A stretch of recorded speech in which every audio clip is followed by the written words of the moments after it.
The fire in the study burned low. Benjamin Carter sat in his leather chair, watching his grandson through the frosted window. The boy stood in the snow like a statue staring at nothing, just standing there, waiting. Benjamin knew that look. He'd worn it himself 42 years ago. Thomas was 16, 2 months since the accident, 2 months since the wagon overturned and crushed his father beneath it. 2 months of watching the boy disappear into himself piece by piece the way ice forms on a winter pond. Slow, inevitable, deadly. Sarah Thomas's mother had begged Benjamin that morning, her voice breaking. He won't eat, won't sleep, won't talk to anyone. He's giving up. Please, if anyone can reach him, it's you. Benjamin was 76 years old. His hands shook with age. His knee ached where the Confederate bullet had shattered bone back in '63. But his mind remained sharp, sharp enough to recognize a boy on the edge of the same cliff he'd once stood on. He tapped the window. Thomas didn't move. Benjamin tried again. Harder. The glass rattled. This time the boy turned. Hollow eyes, gaunt cheeks, a ghost wearing his grandson's face. Benjamin motioned. Come inside. Thomas hesitated, then trudged toward the house like a man walking to his own hanging. The door opened. Cold air rushed in. Thomas stood on the threshold, snow melting off his boots. Sit down, boy. Thomas didn't move. That wasn't a request. Something in Benjamin's voice, iron-wrapped in weariness, made Thomas obey. He slumped into the chair opposite his grandfather, silent, waiting to be told things would get better, waiting for lies. Benjamin didn't give him lies. Your grandmother tells me you've been standing out there every night, just standing, staring at nothing. Thomas said nothing. She says you won't eat unless she forces you, won't sleep unless exhaustion takes you, won't talk to anyone about what you're feeling. Still nothing. Benjamin leaned forward. You think you're the first man to feel this kind of pain. You're wrong, I know, because 42 years ago, I stood exactly where you're standing now, waiting to die. That got a reaction. Thomas's eyes flickered. Don't want to hear about how time heals all wounds, do you? Thomas shook his head. Good, because that's horse shit. The boy blinked. Benjamin Carter didn't curse. Ever.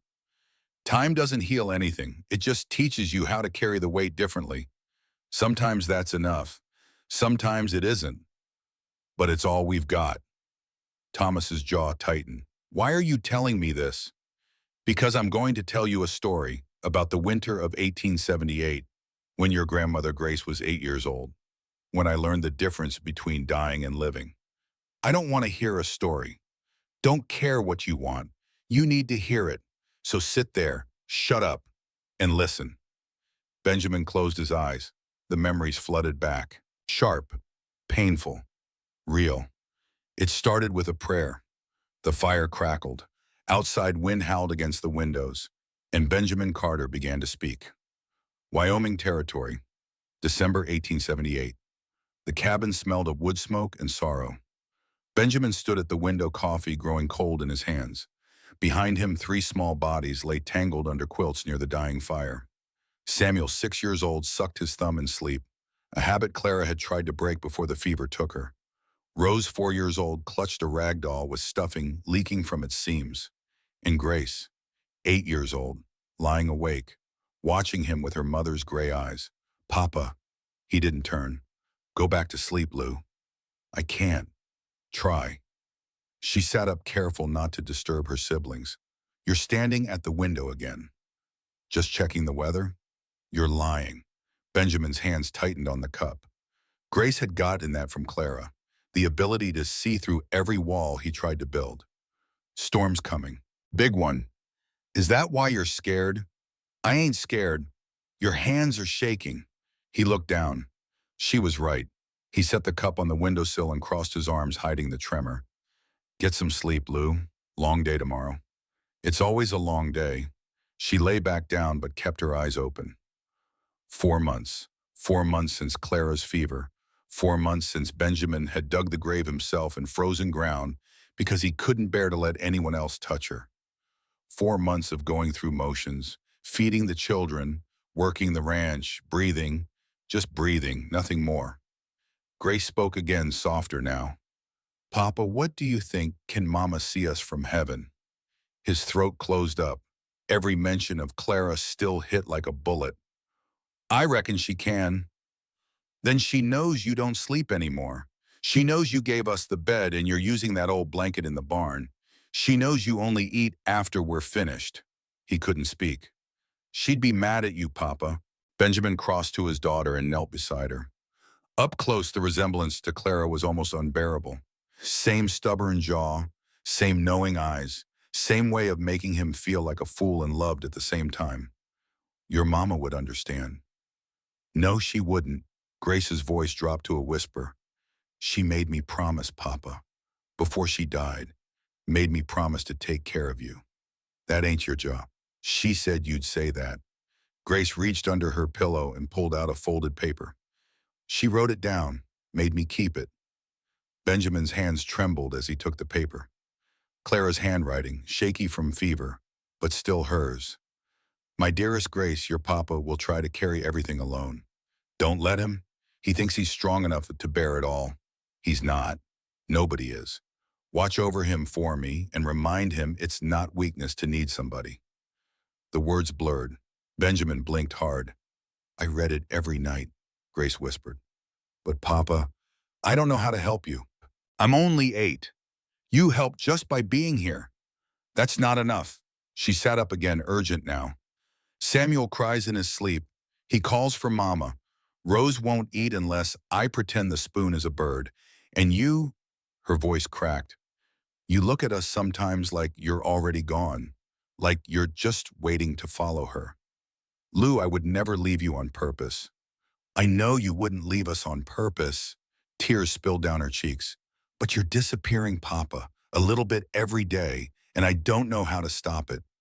Benjamin gathered her into his arms. She clung to him, this child who'd been forced to grow up too fast, who'd taken on burdens no 8-year-old should carry. I'm sorry, he breathed into her hair. I'm so sorry, Lou. Don't be sorry, just don't leave us. I won't. Promise, I promise. She pulled back, wiping her face. Then I'm going to pray.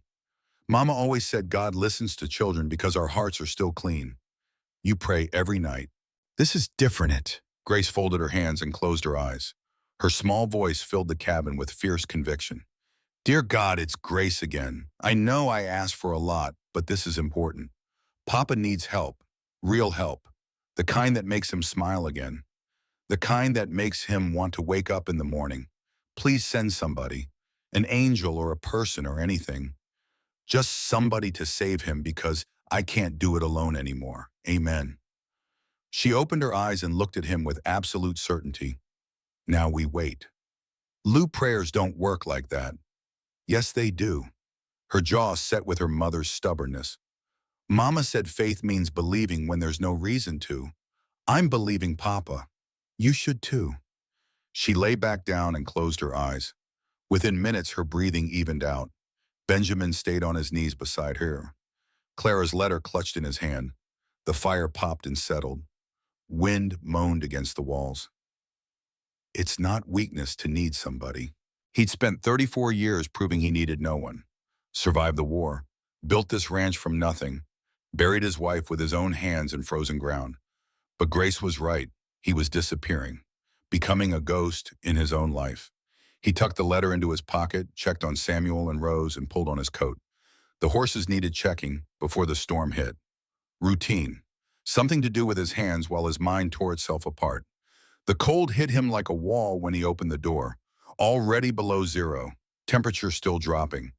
He'd seen storms like this before, the kind that killed livestock and froze men solid where they stood. He made his way to the barn boots crunching through fresh snow. The wind carried strange sounds, howling, and something else, something almost like crying. He stopped, listened. Nothing, just wind. He kept walking. The barn door hung slightly open. Benjamin frowned. He'd latched it himself 3 hours ago. Could have been wind. But the latch was sturdy. Built it himself. He pulled the door wider and stepped inside. Easy, girl, easy. His mare was stomping nervously. Benjamin moved toward her. What's got into you? Then he saw it, a shape in the corner, huddled in the hay. At first his mind registered rags, discarded clothes maybe, or a feed sack that had blown in. Then the rags moved. Benjamin's heart slammed against his ribs. He grabbed the lantern from its hook, struck a match, and held the light forward. A woman. She lay curled on her side, half buried in straw. No coat, no shoes. Her dress was thin cotton torn at the shoulder, soaked through. Ice matted her dark hair. Her skin had gone gray-white. And her hands were wrapped around her belly, swollen, pregnant, 7, maybe 8 months along. Jesus Christ. Benjamin dropped beside her, pressed his fingers to her throat. A pulse. Faint. Thready. But there. Ma'am, can you hear me? Nothing. Her lips were blue. Her breathing so shallow he could barely see her chest move. She was dying right here in his barn. Freezing to death 3 feet from his horses. Not again. Not again. He stripped off his coat and wrapped it around her. Not enough. Nowhere near enough. He needed to get her inside. Get her warm, but moving her could kill her just as surely as leaving her here. Come on. He lifted her. God, she weighed nothing. Like a child. Like Clara at the end. He cradled her against his chest, her head lolled against his shoulder. Stay with me. You hear me? Stay with me. He ran. The distance between barn and cabin had never seemed so far. Snow stung his eyes. Wind tried to rip her from his arms. His bad knee screamed with every step. Old war wound that never healed right. But he didn't care. Couldn't care. Only saw Grace's face. Heard Grace's prayer. Please send somebody. He kicked the door open. Grace was already sitting up, eyes wide. Papa, what is that? Get blankets, all of them, now. Grace moved without question. Behind her, Samuel and Rose stirred, confused and frightened. Benjamin carried the woman to the hearth and laid her as close to the fire as he dared. She still wasn't moving, wasn't responding. Is she dead? Samuel's small voice trembled. No. Benjamin stripped off her frozen dress with hands that wouldn't stop shaking. He'd done this before. Soldiers with frostbite. Men pulled from icy rivers. Wet clothes killed faster than cold air. She's just very sick. Lou, those blankets. Grace appeared with an armful, her face pale but focused. Is she going to be okay, Papa? I don't know. He wrapped the woman in every blanket they owned, tucked them tight around her, then started rubbing her hands, her arms, her feet, trying to force warmth back into flesh that felt like marble. Rose, get water heating. Samuel, put more wood on the fire. The children moved. Even 4-year-old Rose tottered to the water bucket, determined to help. Minutes passed. The woman's lips stayed blue. Her breathing stayed faint. Benjamin kept rubbing, kept willing heat into her body. He watched her face. Young, maybe mid-20s, pretty beneath the pallor. A face that had known hard times. He could see it in the lines around her mouth, the shadows under her eyes. Please, he whispered. Wasn't sure who he was talking to. God, Clara, the woman herself. Don't do this. Don't die in front of my children. Grace knelt beside him. Her small hand covered his. She's the one, Papa. What? The one I prayed for. God sent her. Lou, she's just a woman who needed shelter. No. Grace touched the woman's cold cheek with impossible tenderness. She's our angel. I can feel it. As if in response, the woman's eyelids fluttered. Benjamin leaned closer. Ma'am, can you hear me? Her eyes opened, dark brown, unfocused, terrified. She tried to scream. No sound came out, just a rasping gasp. Her hands flew to her belly. Panic flooded her face. Easy, easy. Benjamin caught her wrists gently. You're safe. You're inside. Nobody's going to hurt you. Her eyes darted around the cabin. Fire, children, unfamiliar walls. The terror didn't fade. Where? Her voice came out destroyed, raw from cold. Where am I? Broken Creek Ranch, Wyoming Territory. I'm Benjamin Carter. Found you in my barn. The baby? She struggled to sit up. Is the baby still moving? Far as I can tell, you need to stay still. You nearly froze to death. Tears spilled down her cheeks. She was shaking now, violent tremors as her body fought to warm itself. A good sign, actually, meant she wasn't too far gone. I can't. She choked on the words. I can't go back, please. Please don't send me back. Back where? To him. Her voice dropped to barely a whisper. My husband. The word hung in the air. Benjamin saw Grace exchange a look with Samuel. Even children could read fear like that. Nobody's sending you anywhere tonight, Benjamin said carefully. Storm's too bad. You go out there now. You die. That baby dies. Whatever you're running from, it ain't catching up in this weather. She stared at him, searching his face for something. Lies, maybe. The kind of sweetness that hides cruelty. She didn't find it. Found only exhaustion and unexpected gentleness. Why are you helping me? She whispered. Benjamin didn't have an answer. 24 hours ago, he had been praying for death. Now he was fighting to keep a stranger alive. Because she needs help, Papa. Grace appeared with a cup of warm water. That's what Mama would want. The woman's eyes found Grace. Something shifted in her expression. The fear softening into something else. You have children. 3 of them. Benjamin helped her sit up enough to drink. Grace, here's the oldest. Samuel and Rose are trying to hide behind the woodpile, but ain't doing a great job of it. 2 small faces peeked out. Samuel still sucked his thumb. Rose clutched her rag doll like a shield. The woman's tears came faster now. But different tears. Grief and relief tangled together. I'm sorry, she managed between sips of water. I didn't mean to intrude. I just saw the barn and I thought 1 hour. Just 1 hour to rest. But then I couldn't get up again. How long were you walking? 3 days, maybe 4. I lost count. 3, Benjamin stared at her. In this cold, without a coat. I had to leave fast. Her jaw tightened. He came home early, caught me packing. I barely got out the door. Your husband did this to you, sent you into the cold like this. He did worse. Her hand touched her cheek, instinctive. Benjamin noticed for the first time the faded bruising under her jaw, a half-healed cut near her hairline. But I couldn't stay. Not anymore, not with the baby coming. What's your name? Catherine. She hesitated. Catherine Morrison, but please call me Kate. Kate. Benjamin handed the cup back to Grace. Get some rest. We'll talk more when you've warmed up. I can't repay you. I don't have anything. Didn't ask for payment. He stood suddenly needing distance. This woman, Kate, with her bruised face and desperate eyes, she reminded him too much of Clara in those last days. That same fragile strength, that same determination to survive for someone else's sake. Grace tugged his sleeve. See, Papa, I told you. God listens.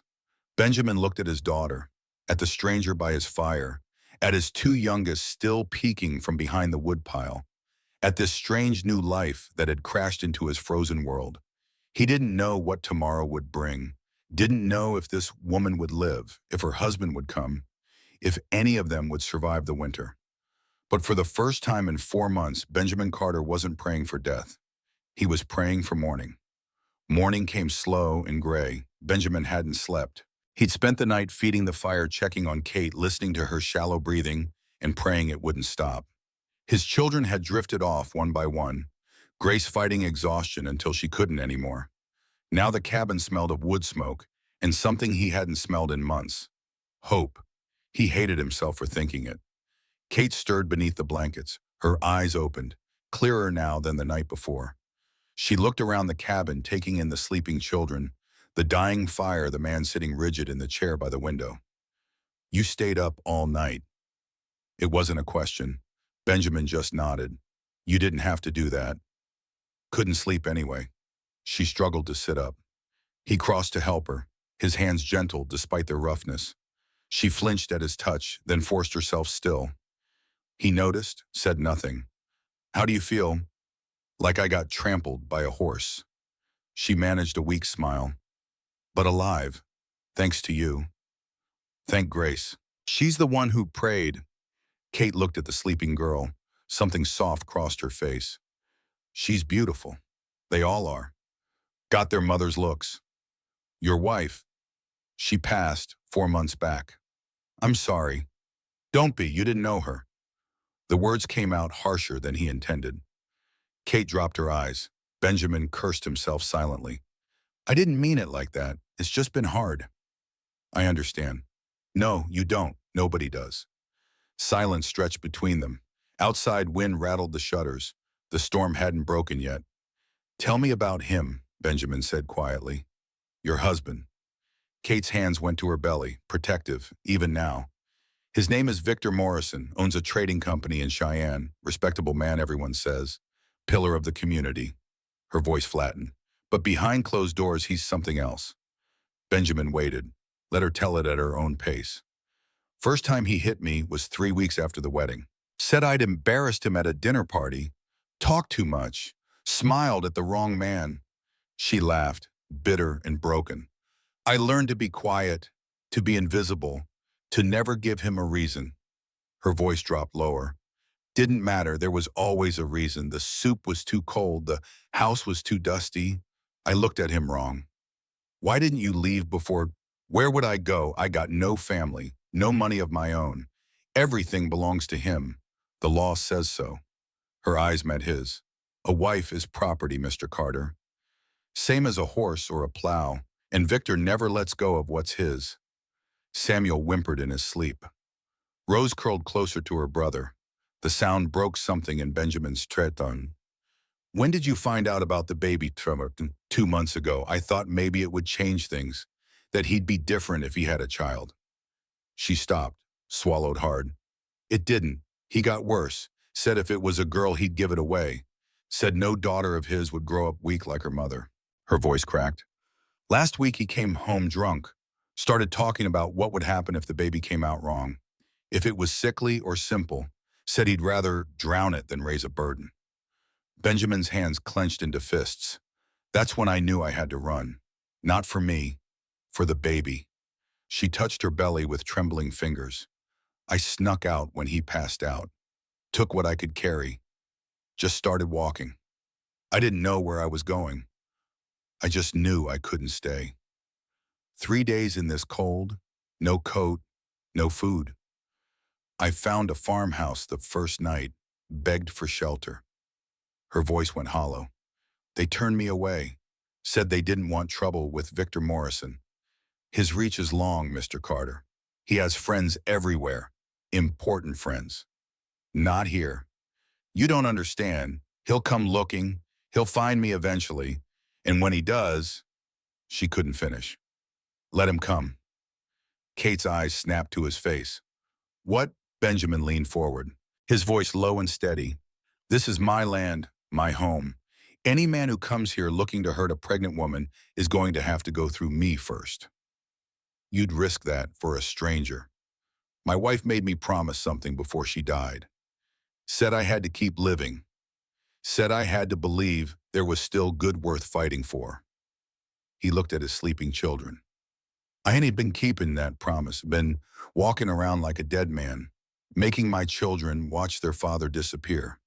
He turned back to Kate. But you showing up in my barn, maybe it's a sign. Maybe it ain't. Either way, I ain't turning you out. Why? Kate's voice broke. Why would you do this? Because somebody should have helped you a long time ago, and nobody did. He stood.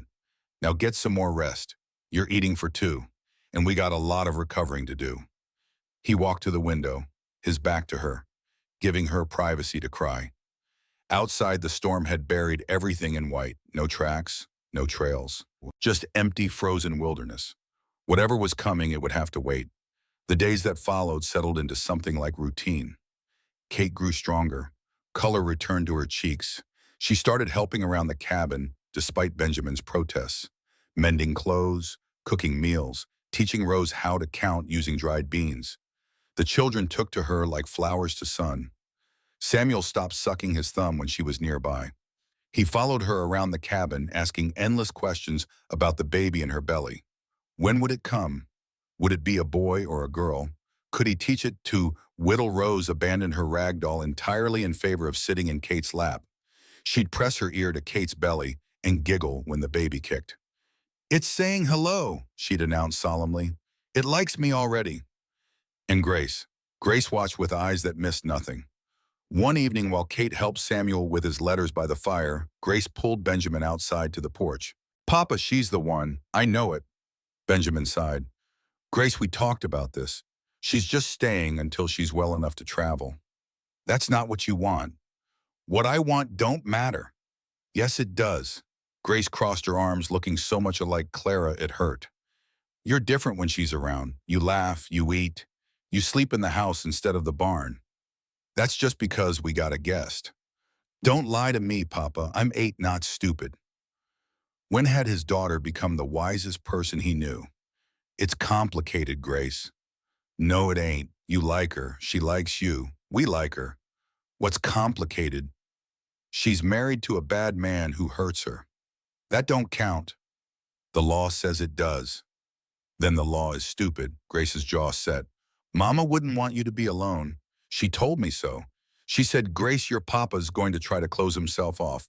Don't let him. Make sure he finds someone to love again. Her eyes glistened. She said that the night before she died. Made me promise. I've been trying, Papa. But you wouldn't let nobody in. Then God sent Kate. And now you're smiling again. And her voice broke. I just want you to be happy. Is that so wrong? Benjamin knelt in the snow, pulling his daughter into his arms. She clung to him, her small body shaking with sobs she'd been holding back for months. You're the best thing in my life, he whispered. You and your brother and sister. You know that, right? Then why won't you let yourself be happy? He didn't have an answer. Inside, Kate had gotten Samuel to write his name for the first time. Rose was clapping. Through the window, they looked like a family. His family. The thought terrified him. A week passed, then 2. The snow began to melt. Kate grew stronger each day. The baby kicked more often. She'd place Grace's hand on her belly so the girl could feel the movement. Samuel would press his ear against her and announce what the baby was thinking. Rose would sing lullabies to Kate's stomach. Benjamin watched them, this broken family knitting itself back together around a stranger who wasn't a stranger anymore. On day 13, everything changed. Kate woke before dawn. Benjamin heard her gasp from where he slept by the fire. He was on his feet instantly. What's wrong? She was sitting up, one hand on her belly, the other gripping the blanket. Her face was tight with pain. I think the baby's coming. Now it's too early. I know. Her voice shook, but I can feel it. The pain started an hour ago. I thought they'd stop. They're not stopping. Benjamin's mind raced. Mrs. Patterson, the midwife, lived 15 miles away. The roads were barely passable. Even if he sent someone now, she wouldn't arrive for hours. How far apart are the pains? Maybe 10 minutes, maybe less. Not good. First babies usually took their time. But Kate had been through hell. Walked 3 days in a blizzard. Her body was still recovering from near death. Nothing about this would be normal. Grace appeared in the doorway. Papa? Lou, I need you to watch Samuel and Rose. Keep them in the other room. Can you do that? Is the baby coming? Yes. Is Mama Kate going to be okay? Benjamin looked at Kate, saw the fear in her eyes. The same fear he'd seen in Clara's eyes 4 months ago. Yes, he lied. She's going to be fine. Grace didn't believe him, but she nodded and went to gather her siblings. The next hours were the longest of Benjamin's life. Kate's labor progressed fast, too fast. The pains came closer together. 5 minutes, 3 minutes, 2. But something was wrong. I need to push, Kate gasped. I need to push now. Not yet, you're not ready. I can't hold it back. Benjamin moved to check, his hands steady despite the terror in his chest. What he saw made his blood run cold. Feet. The baby was coming feet first. Breech. One of the most dangerous presentations. He'd seen it once during the war. A camp follower giving birth. Both mother and baby had died. No, not again. Kate, listen to me. The baby's coming wrong. Feet first instead of head first. Her face went white. What does that mean? It means I need to try to turn it. It's going to hurt. A lot. But if I don't, the baby might not make it. Do it. No hesitation. Just save my baby. Benjamin positioned himself, placed his hands on Kate's belly. He could feel the baby's position through her skin. Small body, tiny feet pressing down toward the birth canal. On the next contraction, don't push, let me work. The contraction came. Kate screamed. Benjamin pushed against the baby's feet, trying to shift it, trying to turn it head down. The baby resisted, stayed locked in position. Again. Another contraction. Another attempt. Kate's screams brought Grace to the door, despite orders to stay away. Papa, what's wrong? Nothing, Lou. Close the door. But Mama, Kate. Close the door. Grace obeyed. But Benjamin could hear her crying on the other side. He tried again and again, his hands aching from the pressure. Kate sobbing between contractions. The baby refusing to turn. 10 attempts. 15. 20. Then, movement. The baby shifted. Just slightly, but enough. One more time. Come on. The next contraction hit. Benjamin pushed hard, harder than he'd dared before. Felt something give way. The baby turned, slipped into position. Head down. It worked, he breathed. Kate, it worked. But Kate wasn't responding. Her eyes had rolled back, her body going limp. Kate, stay with me. He checked her pulse. Still there, but weak. The effort had taken everything she had left. The baby started to crown. Benjamin had no choice. Had to deliver this baby now, before Kate gave out completely. You can do this, he told her, unconscious form. You walked 3 days to save this child. Don't give up now. He positioned his hands, guided the baby's head, waited for the next contraction. It came. The baby's head emerged, then shoulders, then torso. One more push. The baby slid into Benjamin's hands. Tiny, blue-tinged. Not breathing? No. He cleared the baby's mouth, rubbed its back, willing it to cry. Nothing. He rubbed harder, breathed gently into the tiny mouth. Come on, a sputter, a cough, then a wail. The baby's color changed from blue to pink, lungs filling with air, arms flailing, angry at being born, alive. Benjamin nearly collapsed with relief. He wrapped the baby in a clean cloth, checked quickly. A girl, small but perfect. All fingers and toes accounted for. Kate stirred. Her eyes fluttered open. The baby, it's a girl. She's breathing. She's perfect. Kate's face crumpled. Can I hold her? Benjamin placed the tiny bundle in Kate's arms. Mother and daughter, both survivors, both fighters.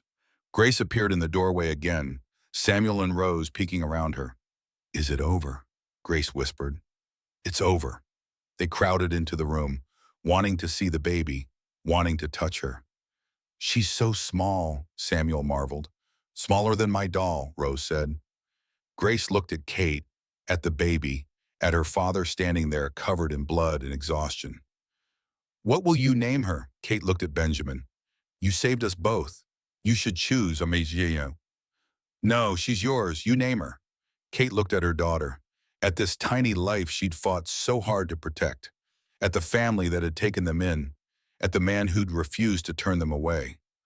Grace, she said softly. What do you think we should name her? Grace thought for a long moment, then smiled.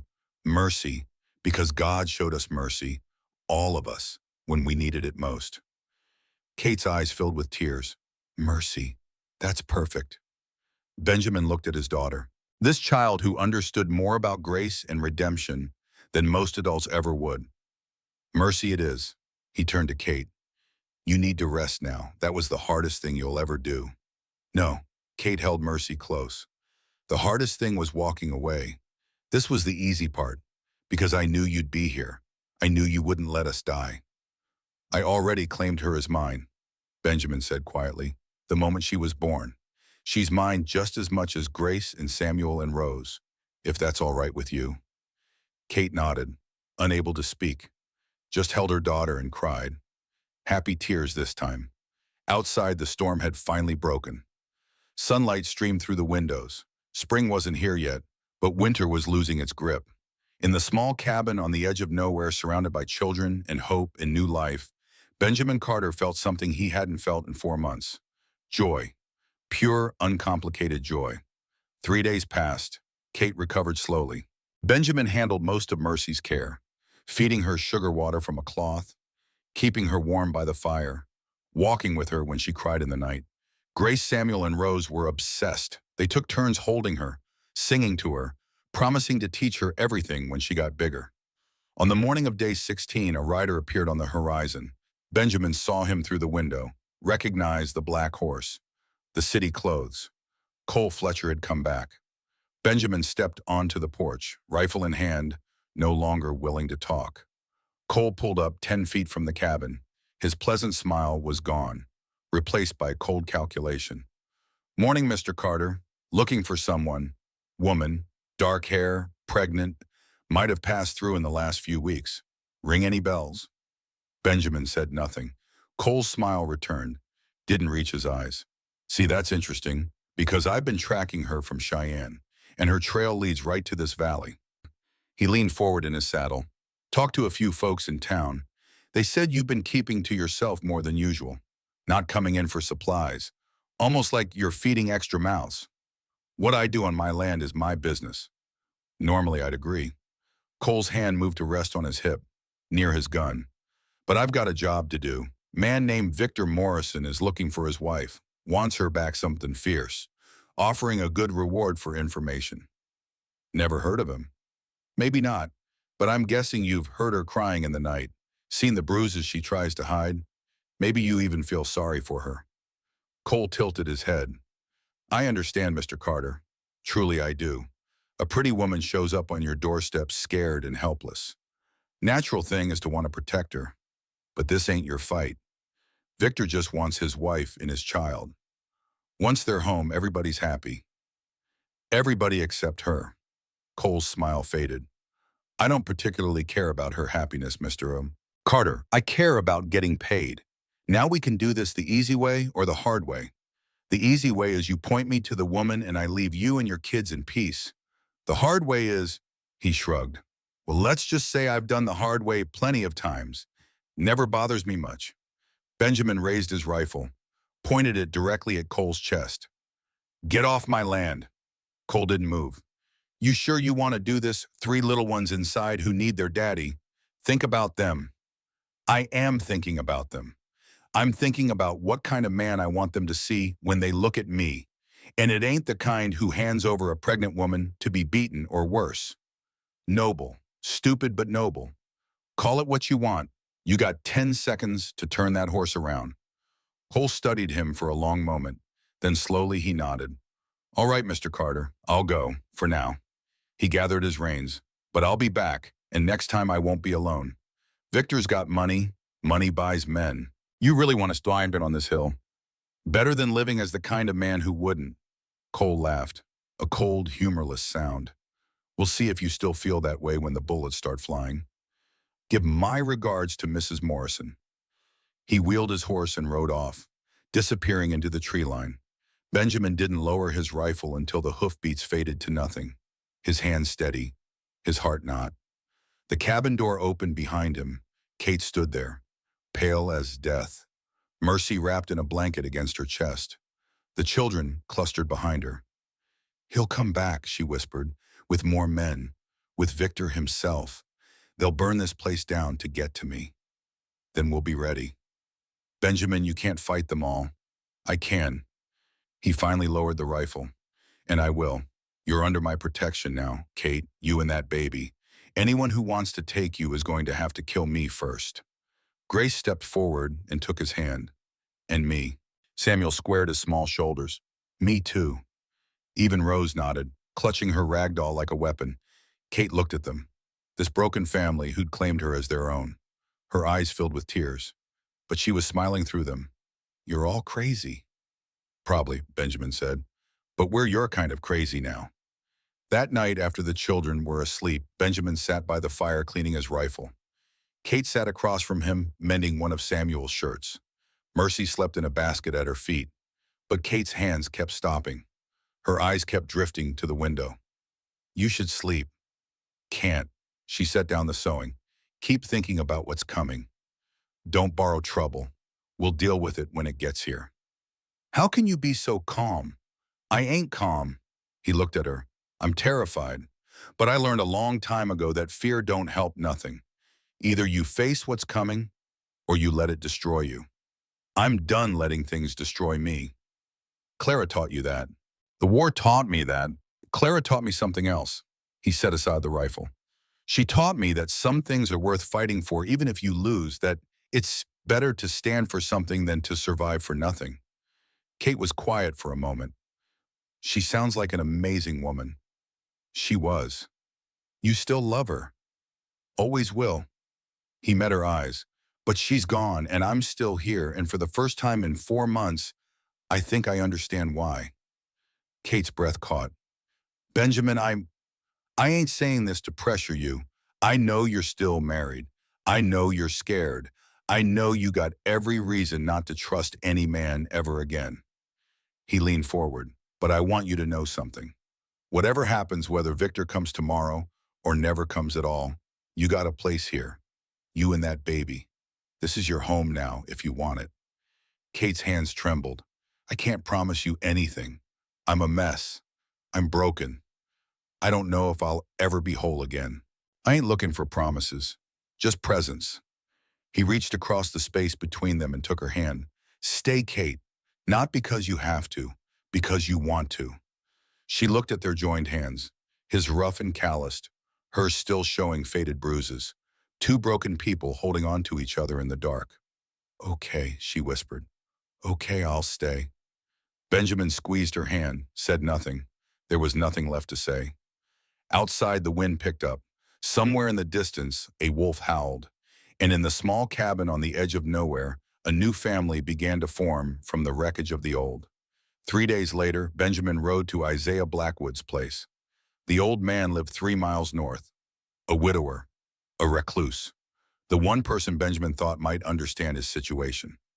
Isaiah's cabin sat in a clearing surrounded by pines. Smoke curled from the chimney. As Benjamin approached, he saw the old man on the porch, rifle across his knees, watching. Morning, Isaiah. Ben. Isaiah stood, 62 years old but still strong. What brings you out here? Need to talk. Isaiah studied him for a long moment, then nodded. Come in. The cabin was smaller than Benjamin's, but neat, organized. Books lined one wall, weapons lined another, hunting trophies, mountain lion, bear, but also something else. Law books, wanted posters, maps, things that didn't fit an ordinary rancher. Isaiah poured coffee, strong and black. So, talk. Benjamin told him everything. Kate, Victor, Cole Fletcher, the threat, the ultimatum that would come, Mercy's difficult birth. Isaiah listened without interrupting. When Benjamin finished, the old man was quiet for a long time. Then he went to a cabinet, pulled out a tin box, opened it. Inside was a badge, silver, tarnished with age, but unmistakable. United States Marshal. Benjamin stared. You never mentioned, never had reason to. Isaiah set the badge on the table between them. Served from 55 to 70, 15 years tracking outlaws through these mountains. Why'd you quit? Isaiah's jaw tightened. They killed my wife, Martha, shot her in front of our house while I was out hunting them. Revenge. That's what outlaws do when you get too close. He picked up the badge, turned it over in his weathered hands. Couldn't continue after that. Too much blood, too much death. Retired out here, tried to disappear. I'm sorry. Don't be, was a long time ago. Isaiah looked up. But I still got contacts, federal marshals, judges, territorial officers, and I know that name, Victor Morrison. He went to a filing cabinet, pulled out a folder. Inside were newspaper clippings. Notes in careful handwriting. Victor Morrison married 4 times. First wife Margaret, 1872, died falling downstairs while pregnant. Second wife Caroline, 74, disappeared, never found. Third wife Elizabeth, 76, drowned in bathtub. Accident, they said. Isaiah spread the clippings on the table. Fourth wife Catherine, 1877, currently missing. Benjamin felt his blood run cold. He killed them. He killed all of them. Can't prove it, but yes, I believe he did. Isaiah's voice was hard as iron, and Kate's carrying his 5th child, his 5th chance to do it again. What do we do? 2 things. 1, protect Kate and that baby until I can gather evidence. 2, prove Victor's previous crimes, get him arrested for murder, not just wife beating. How long will that take? Weeks, maybe months. I need to exhume bodies, find witnesses, build a federal case. Cole said he'd be back. We don't have weeks. Isaiah stood, took a rifle from the rack. Then we handle them first. Federal justice second. He looked at the photo of his dead wife. Martha made me promise before she died. If I ever had a chance to stop men like the ones who killed her, I'd take it. This is my chance. They rode back together. Isaiah silent. Benjamin processing everything. At the cabin, Isaiah studied the layout, the approaches, the defensive positions. Cole will come back with more men, with Victor himself. They'll try to burn you out or starve you out. We need more guns. I know some people in town. Good, get them, tonight, because once this starts, there's no going back. That evening, Isaiah gathered allies. Thomas Brennan, the blacksmith, 45 years old, broad shoulders and calloused hands. A man who knew how to work metal and how to hold a grudge. Isaiah found him in his shop. Sparks flying, hammer ringing against anvil. Thomas, need to talk. The blacksmith looked up, saw Isaiah's face, set down his hammer. What's this about Victor Morrison? Thomas went very still. What about him? He's coming for a woman, pregnant woman who ran from him. Benjamin Carter's protecting her. Thomas's hands clenched into fists. My daughter Mary worked for Morrison 2 years back. Came home pregnant, bruised, broken. She wouldn't say what happened. But I knew. Everyone knew. His voice dropped. His lawyers destroyed her testimony, made her look like a liar, a seductress. She tried to drown herself in the creek after that. We pulled her out, but she ain't been right since. Then, help us stop him. Thomas looked at his tools, his shop, his life. Then he looked through the window where Mary sat rocking, eyes vacant. I should have killed him then. Should have put a bullet in him when I had the chance. You'll get your chance now. Thomas grabbed his shotgun from the wall. When do we ride? Harold Pritchard was harder to convince. The feed store owner, 38 years old, nervous hands, worried eyes, a man drowning in debt. Isaiah found him closing up shop. Harold, Benjamin Carter needs help. Harold's face paled. I heard. The whole town's heard. Woman running from Victor Morrison. Cole Fletcher asking questions. We're gathering men. Need every gun we can get. Harold shook his head. I can't. I got a wife. Sarah's pregnant. And I owe Morrison money. Gambling debts. If I go against him, he'll kill your family. He's planning to do that anyway once you can't pay. Harold's hands trembled. I'm sorry, I just can't. Isaiah studied him, saw the fear, but also something else. Shame. Your choice. But remember this, when your child asks what kind of man their father was, what will you tell them? Isaiah walked away, left Harold standing there, alone with his cowardice. 3 more ranchers joined them. James Wheeler, 52. Victor had cheated him in a land deal. Patrick O'Brien, 40. Victor had seduced his sister, then abandoned her. Daniel Stone, 35. Simply believed in right over wrong.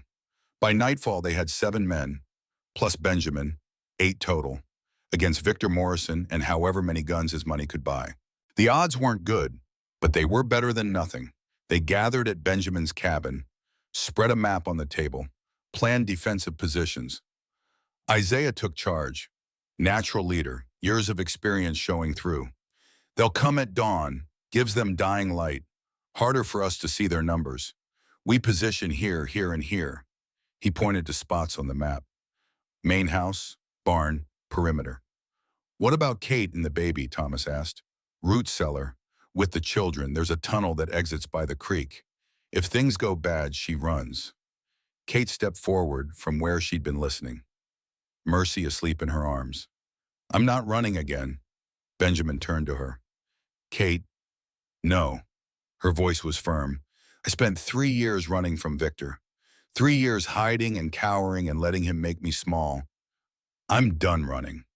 This ain't about pride. This is about surviving. I know. She looked at each man in turn. But if I run now, I'll run forever. He'll always find me, always hunt me. The only way this ends is if I stand.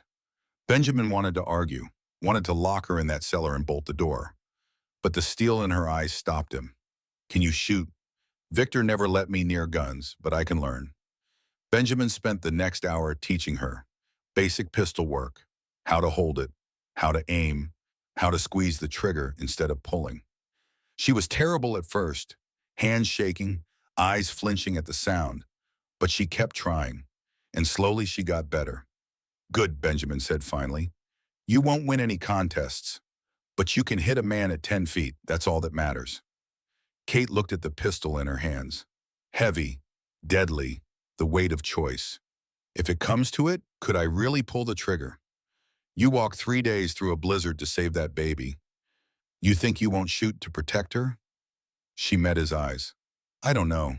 I've never killed anyone. Most people haven't. But when the moment comes, you don't think. You just do what needs doing. Is that what the war taught you? That's what being a father taught me. Night fell, the men took positions. Isaiah in the main house with his Spencer rifle. Thomas in the barn with his shotgun. The others spread around the perimeter. Benjamin on the front porch. First line, drawing attention. Kate stayed inside with the children and her new pistol. Mercy wrapped tight against her chest. Grace watched through the window, 8 years old, already understanding more than she should. Papa's going to be okay, right? Kate pulled her close with her free arm. Your papa's the strongest man I've ever met. He'll be fine. And you'll be okay too. Kate touched Mercy's soft head. I don't know, sweetheart, but I'm going to try. Grace looked up at her with those gray eyes, Clara's eyes. I prayed for you, asked God to send someone to save Papa, but maybe he sent you to save each other. Kate couldn't speak, just held this child who'd somehow become hers. Outside, Benjamin sat in the darkness, rifle across his knees, waiting. The hours crawled past, midnight, 1 in the morning, 2, nothing, 3 o'clock, still nothing, 4, then movement. Benjamin tensed, squinted into the pre-dawn gloom. A single rider, approaching slowly, hands visible, empty. Cole Fletcher. He stopped 50 yards out, called across the distance. Mr. Carter, can we talk? We got nothing to talk about. I think we do. I got a message from Mr. Morrison. He's changed his offer. Not interested. Hear me out. $2,000, cash right now. You let us take Mrs. Morrison, you never see us again. You keep the money. Build a new life for those children. Benjamin said nothing. That's more money than you'll see in 10 years of ranching. Think what you could do with it. New house, new stock. Send those kids to real schools back east. Still nothing. Or you can fight and die and leave those children orphans. Is that what you want? Is that what your Clara would want? Benjamin stood, raised his rifle. You got 10 seconds to leave, then I start shooting. Cole's pleasant mask slipped, just for a moment. You're making a mistake. Won't be my first. Cole turned his horse, but before he left, he called back one more time. Dawn, Mr. Carter. We come at dawn, and we won't be asking nicely. He rode off, swallowed by darkness. Benjamin lowered his rifle, his hand steady, his resolve firm. Behind him, the cabin door opened. Kate stepped out, Mercy still against her chest. I heard. $2,000. That's a lot of money. I know. Could change everything for us. I know that too. Benjamin turned to look at her, this woman who'd stumbled into his barn, who'd brought him back to life, who'd given him something worth fighting for. I ain't taking it. I know. Even if it means dying. I know. She stepped closer. Mercy between them, tiny fist waving in the air. Benjamin, whatever happens today, I want you to know something. What? I love you. I didn't plan to, didn't think I could after Victor. But I do. I love you, and I'm grateful. For everything. The words hung in the cold air, the first time either of them had said it. Benjamin reached out, touched her face, gentle despite the calluses. I love you too. Have since the moment you opened your eye and looked at me like I was the answer to a prayer. You were. So were you. They stood there as dawn approached. 2 broken people, a newborn baby, and the promise of violence. But also, hope. The first light broke over the mountains, and with it came the riders. 7 of them, Cole Fletcher in front, 5 hired guns behind him, and in the center, Victor Morrison. Benjamin saw him clearly now. Younger than expected, maybe 38, handsome in a cold way, expensive suit, clean-shaven. Everything about him screaming civilization, which made him more dangerous. They stopped 30 yards out, well within rifle range, but not close enough for easy shots. Victor dismounted, smooth, confident, a man used to getting his way. "Mr. Carter, I'm Victor Morrison. I believe you have something that belongs to me." His voice was pleasant, conversational, like discussing borrowed tools. Benjamin stepped off the porch, rifle ready but not aimed. "Not yet. There's nobody here belongs to you. Now let's be reasonable men. My wife had an episode.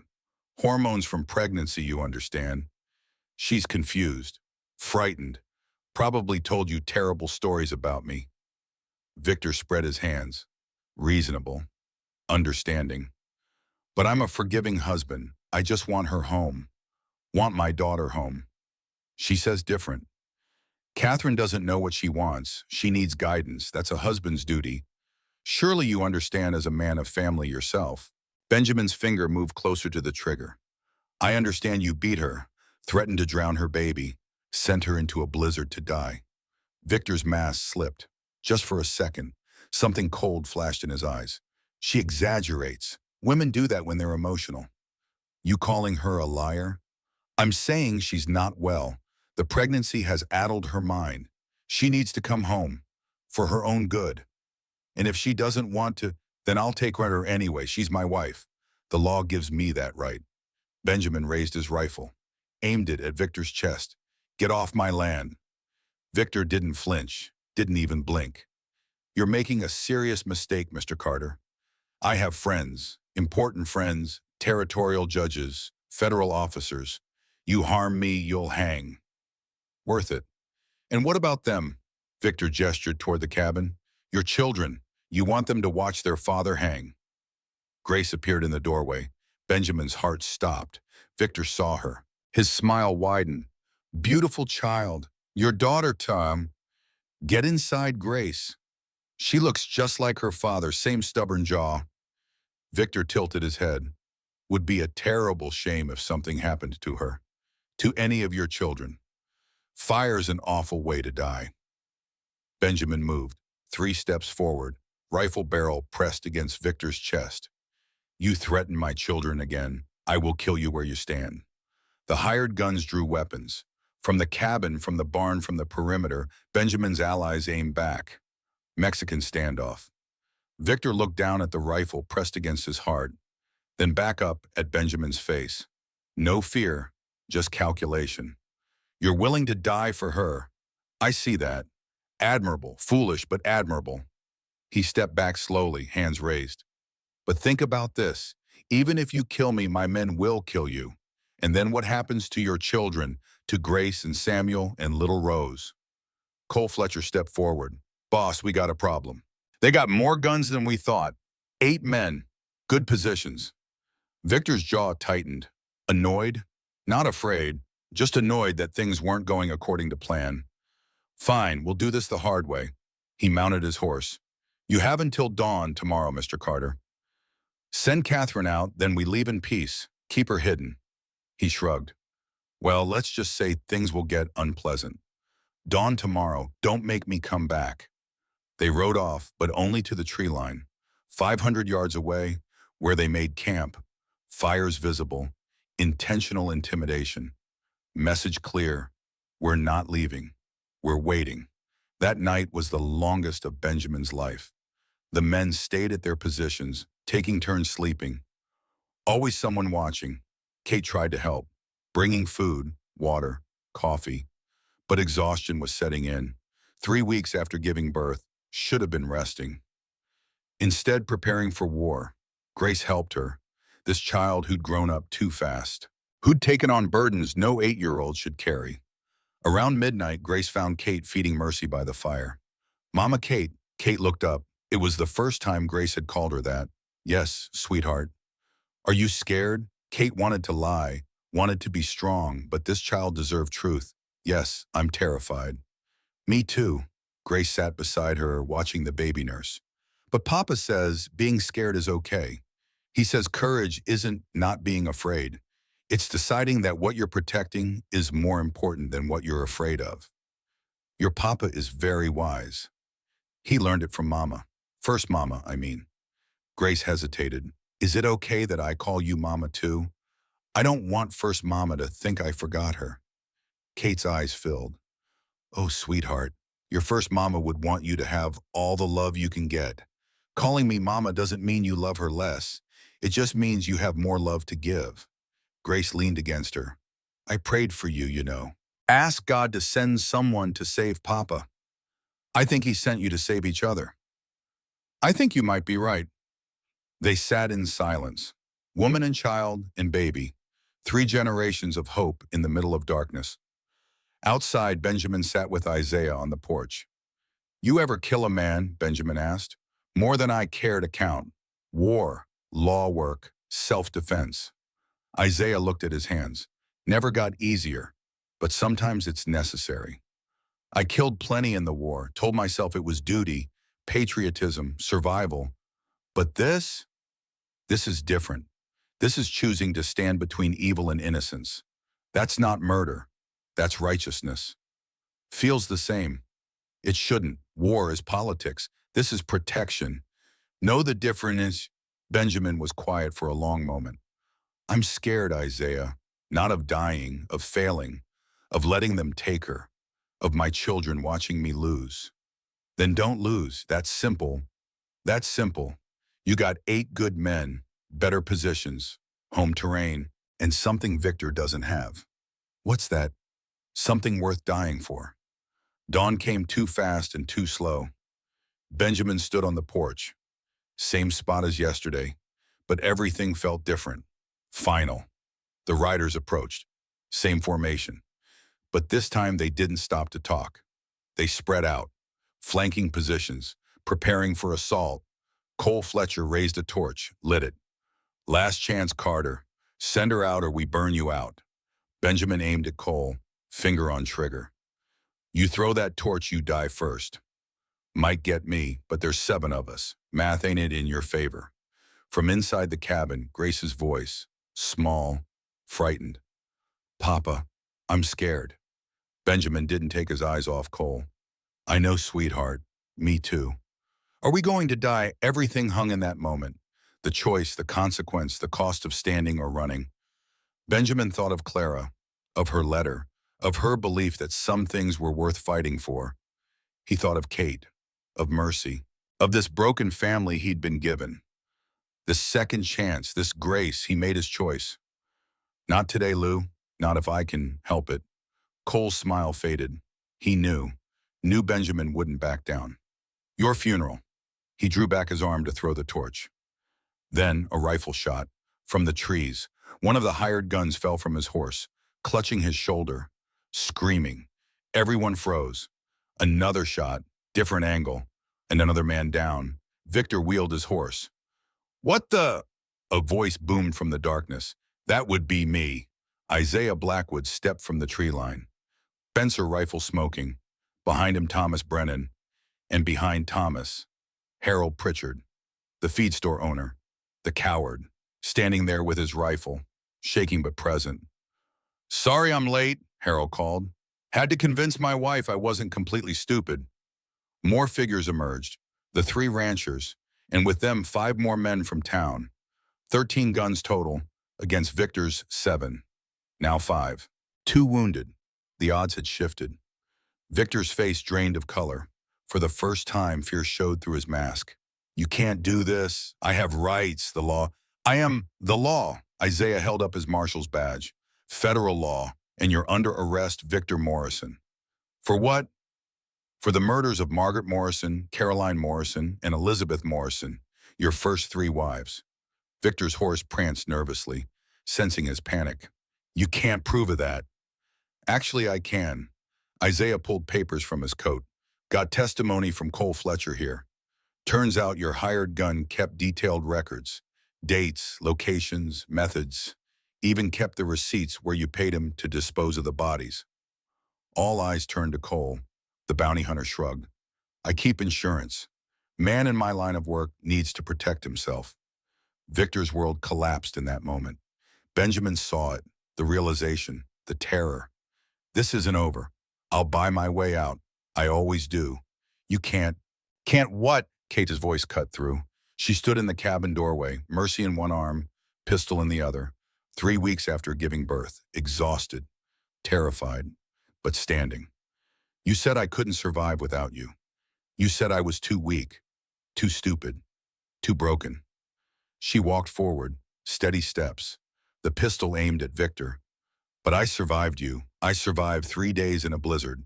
I survived giving birth in a stranger's cabin. And I survived you coming here to drag me back. Victor found his voice, tried manipulation. Catherine, be reasonable. Think of our child. A daughter needs her father. A daughter needs parents who will love her, not a father who threatened to drown her if she was sickly. Gasps from the townsmen. Even hardened men recoiled at that. Kate moved closer, 10 feet now, the pistol never wavering. I know what you did to Margaret, to Caroline, to Elizabeth. I know you killed them. Would have killed me if I'd stayed. Those are lies.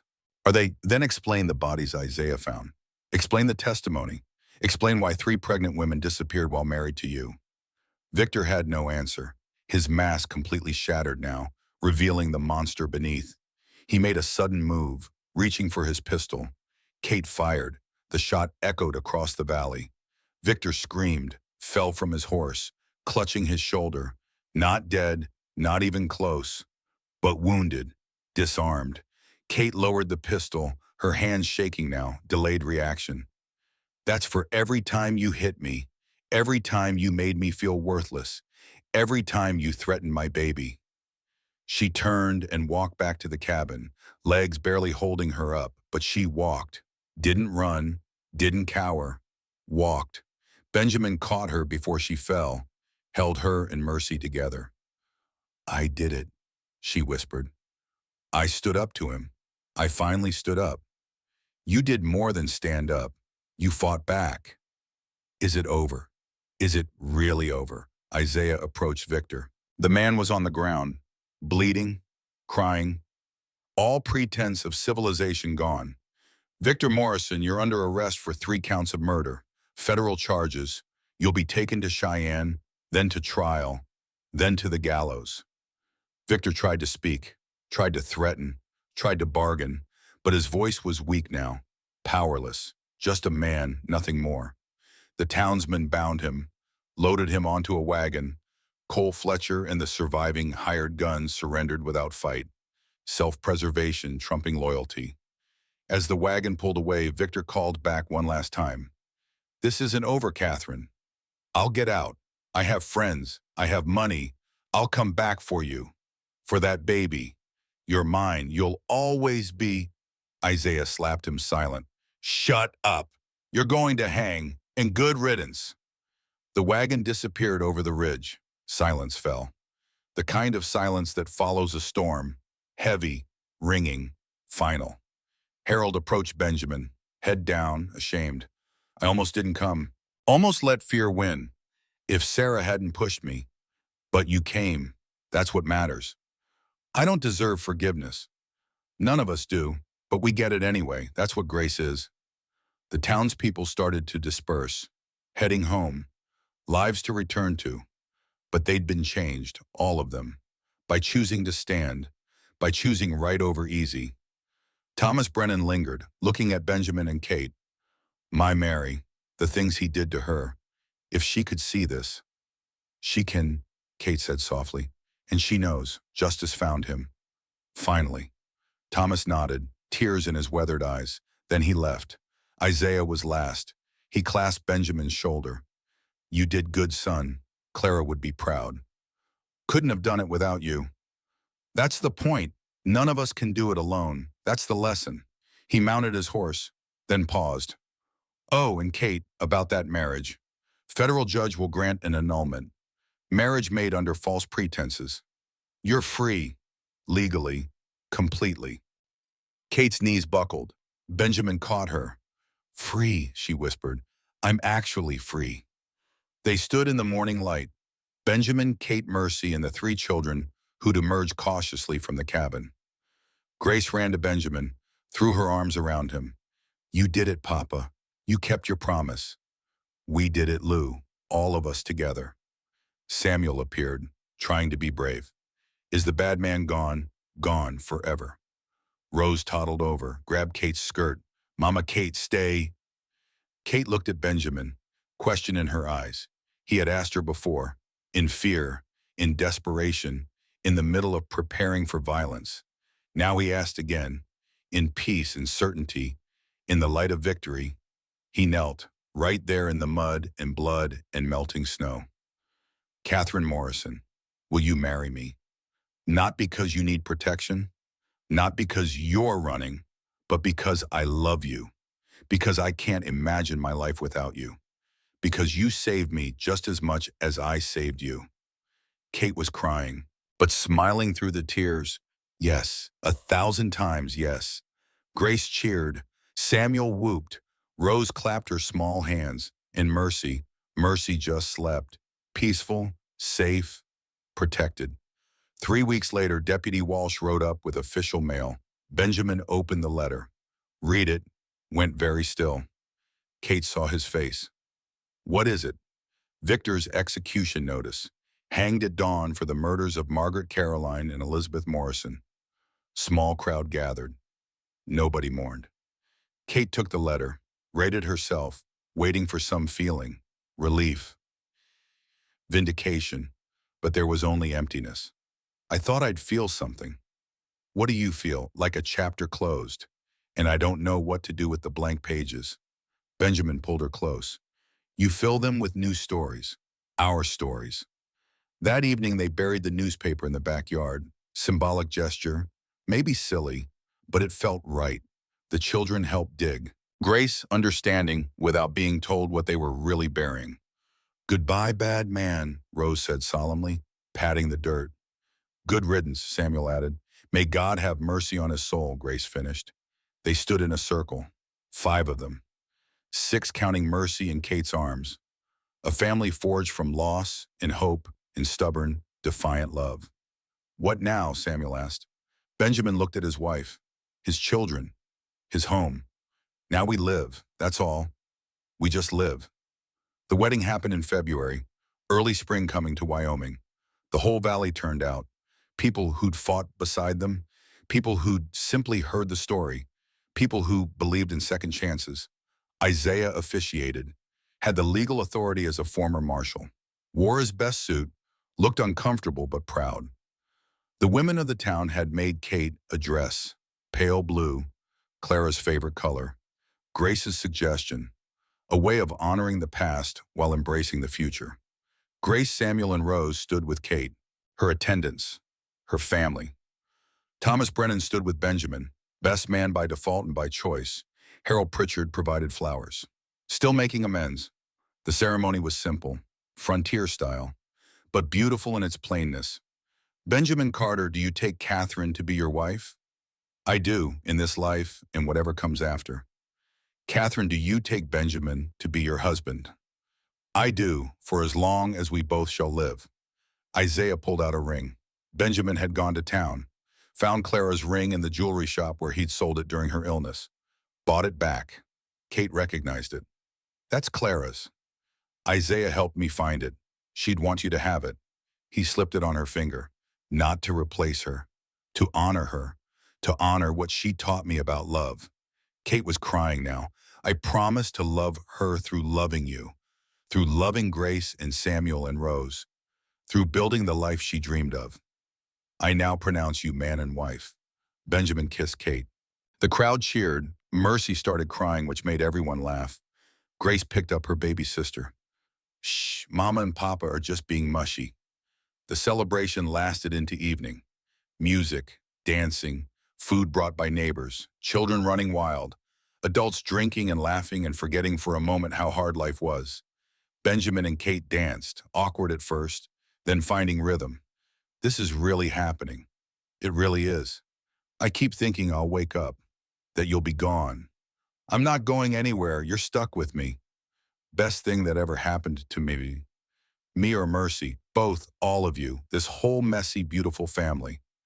Isaiah approached as the music slowed, tapped Benjamin's shoulder. Mind if I say a few words? Course not. Isaiah stood on a chair, tapped his glass. The crowd quieted. I've lived 62 years, seen a lot of death, seen a lot of darkness. But tonight I see something else. Grace in human form. He looked at Benjamin and Kate. You two survived things that would have broken most people, but you didn't just survive. You chose to live, chose to love again, chose to believe in second chances. He raised his glass to Benjamin and Catherine Carter. May your love be as stubborn as you both are. To the Carters. The toast echoed through the night. Grace stood beside Kate, watching the celebration. 8 years on, but carrying wisdom beyond her years. Mama Kate, yes, sweetheart. Thank you. For what? For saving Papa, for loving us, for staying. Kate knelt down, eye level with this child who'd prayed her into existence. Thank you for praying, for believing when there was no reason to, for fighting for your Papa when he couldn't fight for himself. Grace hugged her tight. Are you happy? Happier than I ever thought possible. Good. That's what I prayed for. Later, after the guests had gone and the children were asleep, Benjamin and Kate sat on the porch. Stars wheeling overhead, wind gentle instead of howling, spring coming after the longest winter. And somewhere in the darkness, Benjamin could almost feel Clara's presence. Not haunting, blessing, approving, released. Thank you, he whispered to the night, to his first wife, to his second chance, to God or fate or whatever force had brought them here. Thank you, the seasons turned. Summer mellowed into fall. Fall sharpened into winter. And when spring returned to Wyoming, it found a household transformed. Kate's second pregnancy was different from the first. No running, no fear, no cold, just warmth and safety and the steady rhythm of daily life. She discovered she was carrying in June of 1879. 8 months after stumbling into Benjamin's barn. 8 months that felt like a lifetime. Benjamin was terrified. The memory of Clara's death haunted him. The difficult birth of Mercy still fresh in his mind. Every day, Kate grew bigger. His anxiety grew with her. What if something goes wrong?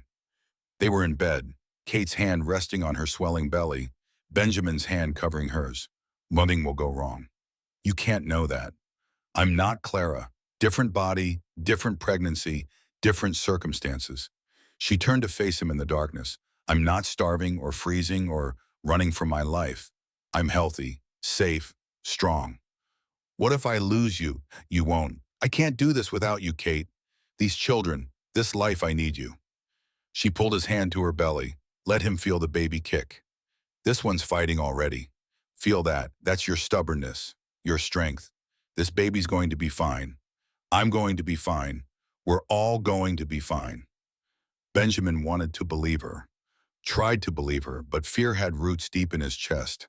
The baby came in March of 1880, 15 months after Kate's arrival. Early morning, water breaking as Kate kneaded bread with Grace.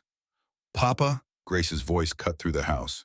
Benjamin ran from the barn, found Kate doubled over, gripping the table, face tight with pain. It's time. This birth was different. Mrs. Patterson, the midwife, was already arranged, lived only 3 miles away. Benjamin sent Samuel riding to fetch her. The children were calm this time, prepared. Grace took Rose and Mercy to Isaiah's place. Let the adults work without young eyes watching. Kate's labor lasted 6 hours. Quick for a second child. No complications, no breech position, no panic, just steady progress toward new life. Benjamin paced outside the bedroom. Isaiah sat with him, keeping him from wearing a hole in the floor. First biological child. Yeah. Nervous. Terrified. Why, you already got 4 children. Been a father for years. I know, but this one's actually mine. Blood, legacy. What if I feel different about it? What if I love it more than the others? What if they can tell? Isaiah studied him, understanding dawning. You think blood makes family, don't it? Did it make Clara's children less yours when she died? No. Did it make Mercy less yours when Kate gave birth to her? No. Then why would this baby be more yours? You chose them. All of them. Choice is stronger than blood. It always has been. A cry from inside. Small, loud, insistent. Mrs. Patterson opened the door. Mr. Carter, come meet your son. Benjamin entered, Kate propped up in bed, exhausted but glowing, a tiny bundle in her arms. A boy, she whispered. Benjamin approached slowly, like the baby might vanish if he moved too fast. Kate pulled back the blanket. His son, blue eyes. Even at birth you could tell. His eyes, Kate's chin, tiny fist waving with determination. You want to hold him? Benjamin's hands shook as he took the baby. So small, so fragile, so perfect. And in that moment, Isaiah's words proved true, because Benjamin felt no difference. No surge of special love, because this baby carried his blood. Just the same overwhelming protectiveness he felt for Grace and Samuel and Rose and Mercy, all his children, every single one. What should we name him? Kate asked. What about Samuel after your father?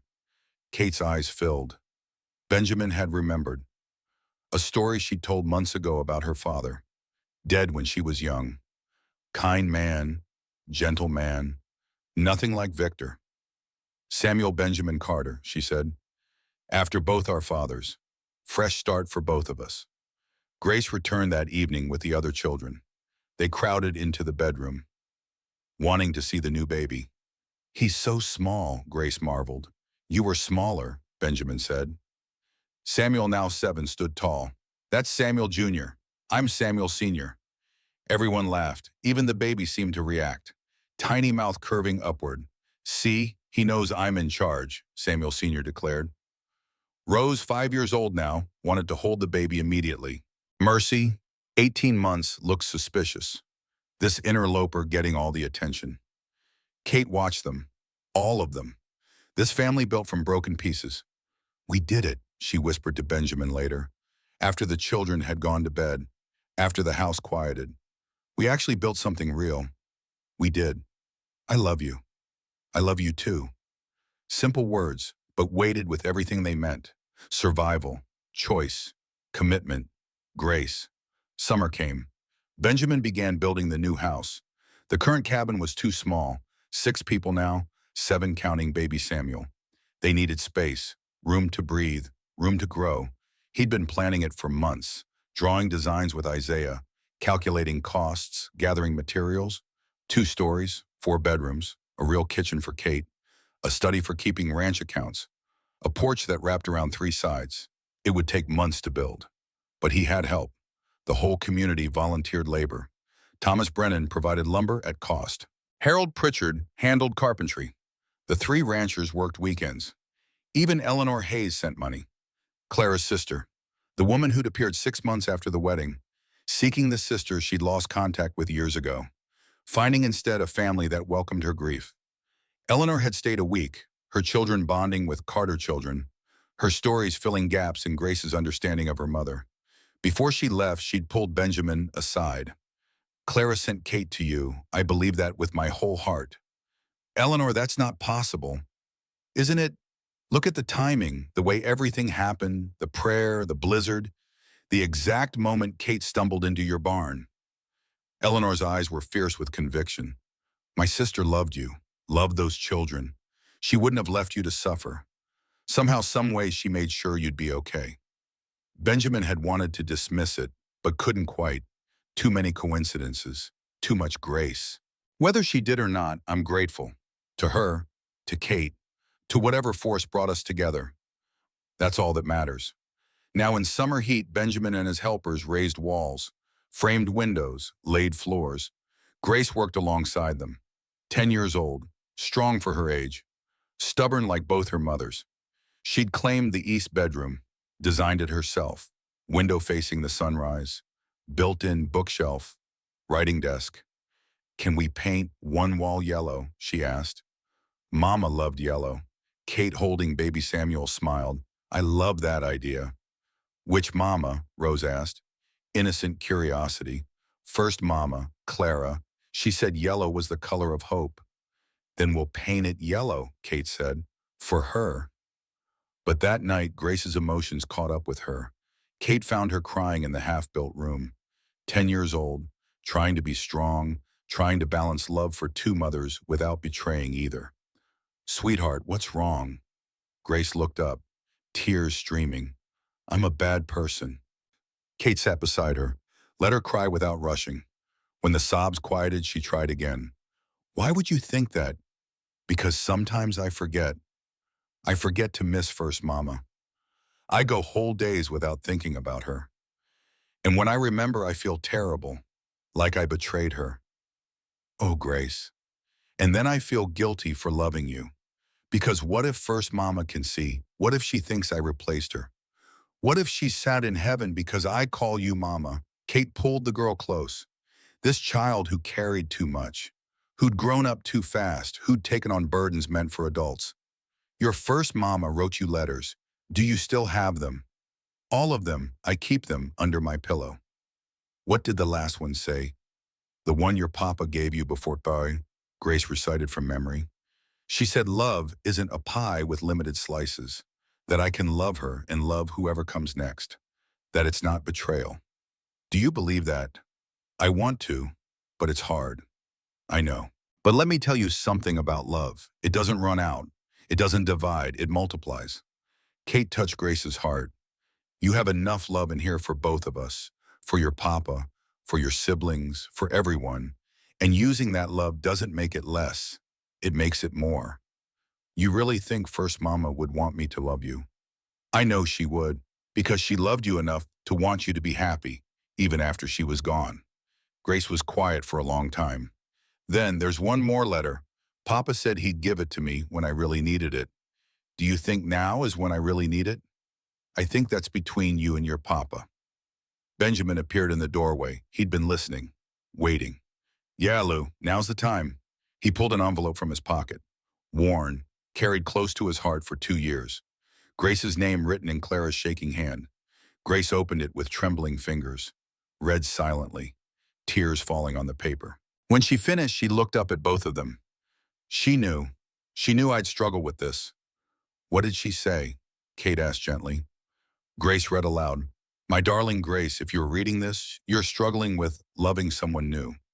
Sweetheart, my death doesn't mean your heart has to stay frozen. Love isn't a pie with limited slices. It's infinite. You can love me and love whoever comes next. In fact, I'm counting on it. Take care of your papa. Take care of your new mama when God sends her. And take care of yourself. Don't let grief make you hard. Stay soft, stay open, stay loving. That's my girl. That's my Grace. Silence filled the unfinished room. Just the sound of Grace crying, Kate crying, Benjamin's rough hand wiping his own eyes. She gave me permission, Grace whispered, to love you both. She did, Benjamin said, because that's who she was. That's the kind of love she taught us. Grace threw her arms around Kate. I love you, Mama Kate, and I love First Mama. And it's okay to love you both. It's more than okay. It's exactly right. Later, Grace found Kate alone in the kitchen. Can you tell me about your mama I never asked? Kate looked surprised, then touched. I'd love to. They spent the evening trading stories. Kate's mother, Clara's life. Two women who'd never met but were connected through the children they had helped raise. The house was finished in September. Move-in day felt like a celebration. All their belongings carried from the old cabin to the new house. Children running through empty rooms, their voices echoing off fresh painted walls. Grace's room with its yellow wall. Samuel and Samuel Jr. sharing a room. Rose and Mercy together. Benjamin and Kate in the master bedroom. Space, light, air, room to breathe. That first night, Benjamin carved their names into the main support beam. Everyone gathered to watch. Clara Carter, Benjamin Carter, Grace Carter, Samuel Carter, Rose Carter, Catherine Carter, Mercy Carter. Samuel Carter Jr., then below the Carter family, built on love not blood. Kate saw it and couldn't speak. Just cried. Happy tears this time. You included her. She's part of us, always will be. Grace touched the carved letters, both mothers' names, side by side, equal. honored. This is perfect, Papa. It's home, Lou, for all of us. The years that followed were the happiest of Benjamin's life, not without hardship. Winters were still brutal, cattle still dawed, money was still tight, but they faced it together, as a family, as a unit forged from choice and commitment and stubborn love.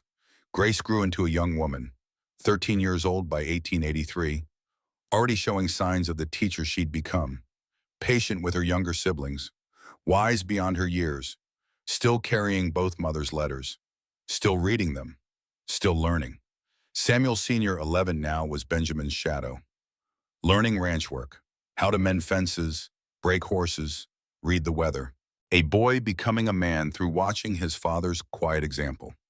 Rose, 9, was the dreamer, always singing, always imagining, content to sit for hours with a book or her rag doll or her own thoughts. The child who reminded them that joy could be simple. Mercy, 5, was wild, didn't know Benjamin wasn't her biological father, didn't care when she eventually learned. Papa was Papa. Blood didn't matter, only love mattered. Samuel Jr., 3, was quiet, thoughtful, already showing signs of Benjamin's analytical mind, watching, learning, absorbing everything. And Kate thrived, became the heart of the household, the steady presence that held them all together, not replacing Clara, but completing what Clara had started. December 1883, 5 years after Kate stumbled into the barn. Christmas Eve gathering at the Carter house. Isaiah, now 67, arrived first. Unofficial grandfather to all the children, bearer of wisdom and stories and patient love. Eleanor and her family came from Montana. An annual tradition now. The children had become friends, cousins in spirit if not blood. Thomas Brennan stopped by with his family, Mary, his daughter, slowly healing from Victor's abuse. Able to smile now, able to trust, still fragile but growing stronger. Harold Pritchard brought pies. He and Sarah had 2 children now. Harold still making amends, still proving through action that he'd changed.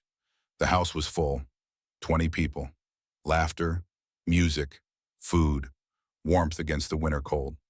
Benjamin stood on the porch, watching through the window, his children, his wife, his friends, his life.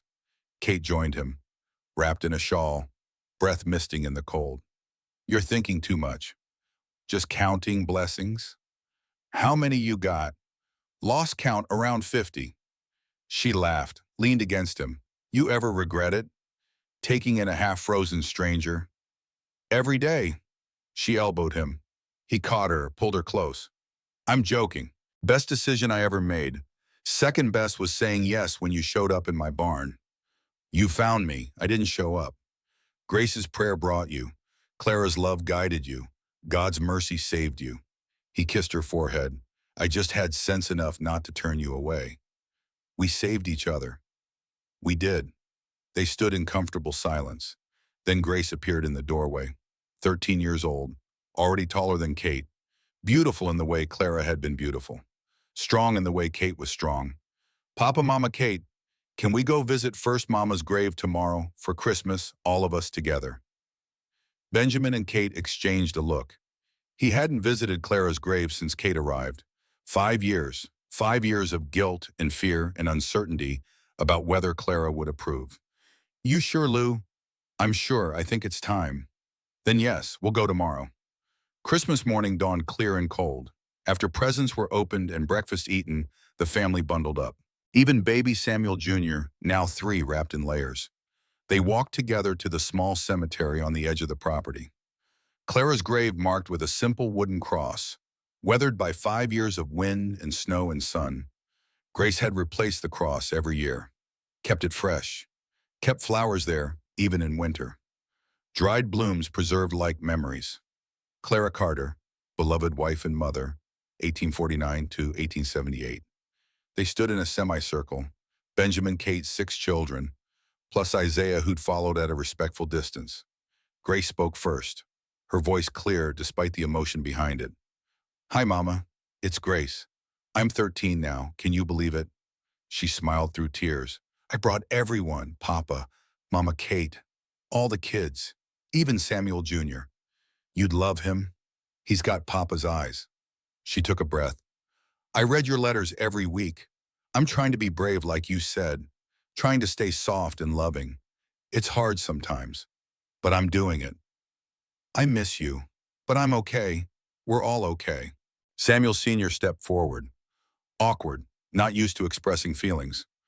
Hi, Mama Clara. I don't remember you much, but Papa tells stories. Says you were kind, says you loved us fierce. I try to honor that. Try to be the kind of man you'd be proud of. Rose placed dried flowers at the base of the cross. Mama Kate says you loved yellow, the color of hope. I think about that when I'm sad. How you chose hope even when you were dying, that's brave. Mercy, 5 years old and fearless, just waved. Hi, First Mama. I'm Mercy. Papa says you're watching from heaven. That's nice. I like having two mamas, one here and one there. Even little Samuel Jr. toddled forward, didn't understand but felt the solemnity, touched the cross with small fingers. Then Benjamin knelt, his bad knee protesting. But he knelt anyway. Clara, it's been 5 years. I'm sorry I haven't visited. I was afraid. Afraid you'd be disappointed I moved on. Afraid you'd think I forgot you. Afraid of a lot of things. His voice thickened. But Eleanor said something. Said you sent Kate to us. I don't know if that's true, but I hope it is. I hope you had a hand in this, because it means you loved us enough to make sure we'd be okay even after you were gone. We built the life you wanted. Big family, full of love. The children are happy, healthy, growing. Grace is wise beyond her years. Samuel's becoming a good man. Rose is full of joy, and the others, Mercy and Samuel Jr., they're miracles. Every day. I'll never forget you. None of us will. But I'm not dead anymore. I'm living. Really living. Thank you for teaching me how. Thank you for Grace's letters. Thank you for loving me enough to want me to be happy again. He stood, looked at Kate. She stepped forward, nervous. First time speaking to Clara. I don't know if you can hear me. I don't know if you even know who I am, but I need to say this. Kate's voice trembled. Thank you for raising such incredible children, for loving them so fiercely that they knew how to let someone else in, for teaching Benjamin what love should look like. I promise to honor your memory, to tell them stories about you, to make sure they never forget their first mama. You're still part of this family. You always will be. And if you did send me here, if you had any hand in this, thank you. Thank you for seeing that they needed help. Thank you for guiding me through that blizzard. Thank you for giving me a family when I had lost everything. Silence settled, just wind through the pines, snow crunching underfoot. Then something happened, maybe coincidence, maybe something more. The wind shifted, sudden, gentle, warm despite the winter cold. It stirred around them, through them, like a breath, like a whisper, like a blessing. Grace felt it first. Did you feel that? Kate nodded, unable to speak. Benjamin looked at the sky, clear, blue, endless. She's here, he said quietly, giving her blessing. She's saying we did good, Grace added. Isaiah, standing back, wiped his eyes. Some things are too perfect to be coincidence. Some things are grace. They walked back to the house together, past, present, future connected. Clara's death hadn't stopped her from being part of the family. It had just changed how she was part of it. Through lessons taught, through love modeled, through the courage to let go while still holding on. That night after the children were asleep, Benjamin sat with Kate by the fire. Do you really think she sent me? Kate asked. Does it matter? I'd like to know. I think Clara loved us enough to want us happy. I think God loves us enough to answer desperate prayers. Whether Clara literally sent you or just prayed for you, the result's the same. We were given a second chance, and we took it. 5 years ago, I was dying, walking through that blizzard, waiting for it to end. 5 years ago, I was dead, walking around the cabin, waiting for the same thing. And now, Benjamin looked at her. Really looked. This woman who'd saved him, who he'd saved, who'd built a life with him from broken pieces. Now I'm grateful for every day, every moment, every second chance we're given. Kate moved closer, rested her head on his shoulder. Grace prayed for an angel, got me instead.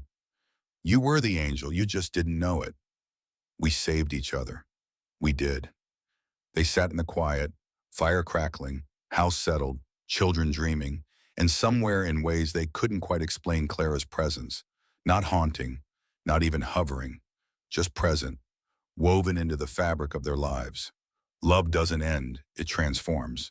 And sometimes, if you are very lucky, it multiplies. The study in 1920 had gone quiet. The fire burned low. Outside, snow continued to fall. Thomas sat across from his grandfather.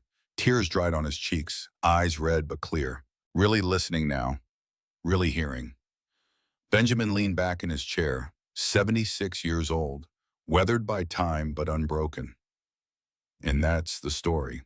Thomas couldn't speak at first. Too much emotion, too much recognition. Finally, Grandpa, I never knew. Most people don't. It's not a story I tell. Why tell me now? Because you're where I was, standing in the cold, waiting to die. And I can't let you make the same mistakes I almost made. Thomas looked at his hands. Young hands, undamaged, but carrying weight they shouldn't have to carry. When Dad died, I thought my life was over. So did I when Clara died, but I was wrong. How did you keep going? How did you wake up every day and choose to keep breathing? I had help, Grace, Kate, Isaiah, the community. I couldn't do it alone. Nobody can. Benjamin leaned forward. That's the lesson, Thomas. It's not weakness to ask for help. It's not betrayal to your father to keep living.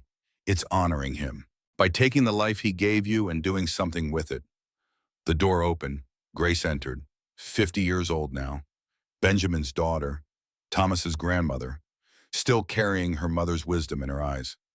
Papa, you told him. He needed to hear it. Grace crossed to Thomas, sat beside him, took his hands. Your grandfather almost died when I was 8, almost gave up completely. But he chose to live, chose to fight, chose to accept help when it came. She squeezed Thomas's fingers. You have that same choice. Kate appeared in the doorway. 68 years old, still beautiful, still strong, still the answer to a child's desperate prayer. Benjamin's supper's ready. She saw Thomas's face, understood immediately. Oh, Thomas stood, faced his grandparents, this family that had survived so much. Grandma Kate, is it all true, everything Grandpa said, every word? Your grandfather saved my life, and I saved his. That's what love does. It saves us, if we let it. I don't know if I can. I don't know if I'm strong enough. Benjamin stood, crossed to his grandson, looked him in the eyes. You don't have to be strong enough. You just have to be willing enough. Willing to try, willing to accept help, willing to believe that life is worth living even when it hurts. And if I fail, if I can't do it, Grace answered, then we pick you up. That's what family does. Thomas looked at them. 3 generations of survival, of choice, of stubborn refusal to give up. What do I do? Where do I start?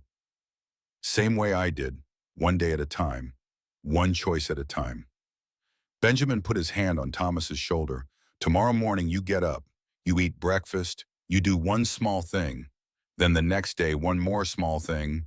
Eventually those small things become a life. Mom, can I think about it tonight? Of course, take all the time you need. Thomas went to his room, closed the door, sat on his bed in the darkness. His father was dead. That fact wouldn't change. The grief wouldn't disappear. The pain wouldn't stop. But maybe he didn't have to carry it alone. He knelt by his bed, something he hadn't done since he was a child, folded his hands, closed his eyes. God, I don't know if you're listening. I don't know if I even believe anymore.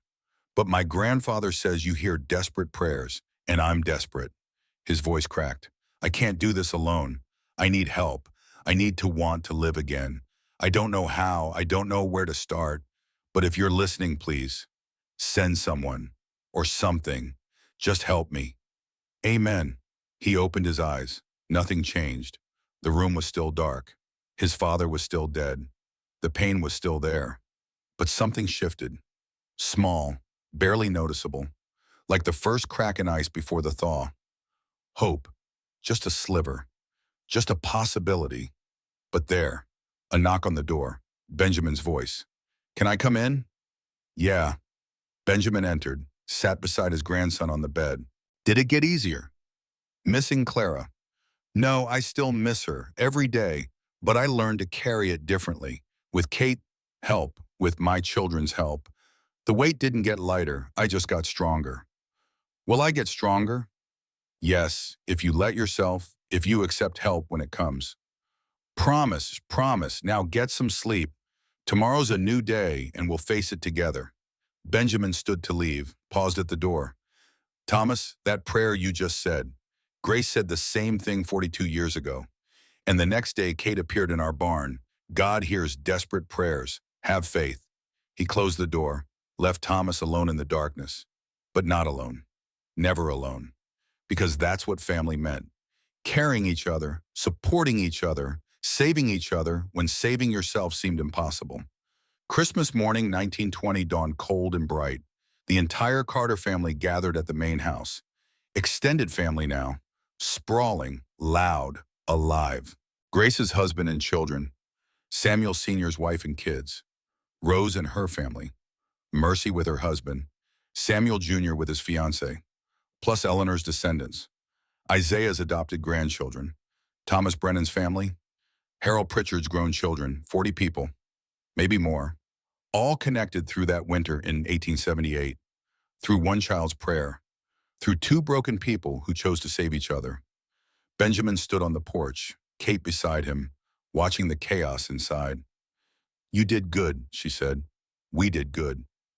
6 children, 16 grandchildren, 4 great-grandchildren. Not bad for a man who wanted to die. Not bad for a woman who was dying. She laughed, leaned against him. They'd grown old together.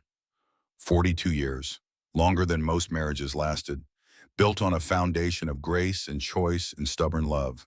Thomas appeared, quieter than yesterday, but present, eating breakfast, talking to his cousins, not smiling yet, but trying. Grace joined her parents on the porch. Papa, what are you thinking about? That prayer you said when you were 8. I remember I asked God to save you. And he did. He sent your mama Kate. No, Papa. He sent both of you to each other. You saved each other. Benjamin pulled his daughter close. This woman who'd started everything, whose faith had brought them here. You know what the real miracle was? Not that Kate appeared, not that we survived Victor, not even that we built this family. Then what? That we chose. Every day we chose to keep going, chose to accept help, chose to love despite the loss. That's the lesson, Lou. Not that life stops hurting, but that it's worth living anyway. Thomas came outside, still uncertain, still grieving, but there. Grandpa, can I talk to you? Of course. And last night I prayed, like you said, like great-grandma Grace did. And Marchan, and this morning I woke up and something felt different. I'm not okay yet, but I think I want to try to be. Is that enough? Benjamin's eyes filled. He pulled his grandson into a hug. That's all anyone can ask, the trying, the choosing, the getting up one more day. Will you help me? Will you teach me how you did it? Every day, for as long as it takes. Grace put her arm around Thomas. We all will. You're not alone in this. Kate touched his shoulder. Your father died protecting you. Don't waste that sacrifice by giving up. Honor him by living. Really living. Thomas nodded, still fragile, still hurting, but choosing. That's what mattered. The choice, the family called them inside. Breakfast ready, children running, chaos and noise, and life in all its messy glory. But before they went in, Benjamin gathered them close. 4 generations, all connected through that winter 42 years ago. You know what Grace taught me, what Kate reinforced, what all of you prove every day? They waited. Love doesn't run out. It doesn't divide. It multiplies. Every person we choose to love, every relationship we build, every moment we choose life over death, it all multiplies. Clara's love didn't end when she died. It multiplied through Grace, through Kate, through all of you, and someday, when I'm gone, it'll multiply again. Through you, through your children, through every story you tell and every lesson you pass down. That's legacy, not blood, not land, not money, but the love we choose to give, the lives we choose to save, the wisdom we choose to share. And Thomas, someday when you're old and gray like me, someone's going to need to hear this story, and you're going to tell them about the winter a woman appeared in a barn, about the child who prayed and the man who chose to answer that prayer by helping a stranger, about how one family chose life over death, love over grief, hope over despair. That's the legacy we're building, right here, right now, together. Thomas looked at his grandfather, at his grandmothers, at the family surrounding him, imperfect, broken in places, but whole in the ways that mattered. I'll remember, he promised. I'll tell the story. Good, now let's eat. Your grandmother's been cooking since dawn. They moved inside, into warmth, into noise, into life. And as they crossed the threshold, Benjamin looked back one more time, at the snow-covered land, at the barn where it all started, at the simple grave on the hillside where Clara rested. Thank you, he thought, for everything, for grace, for teaching me about love, for somehow, some way guiding Kate to us, for giving me a second chance when I didn't deserve it. The wind stirred, gentle, warm despite the winter cold, like a response, like a blessing, like grace itself.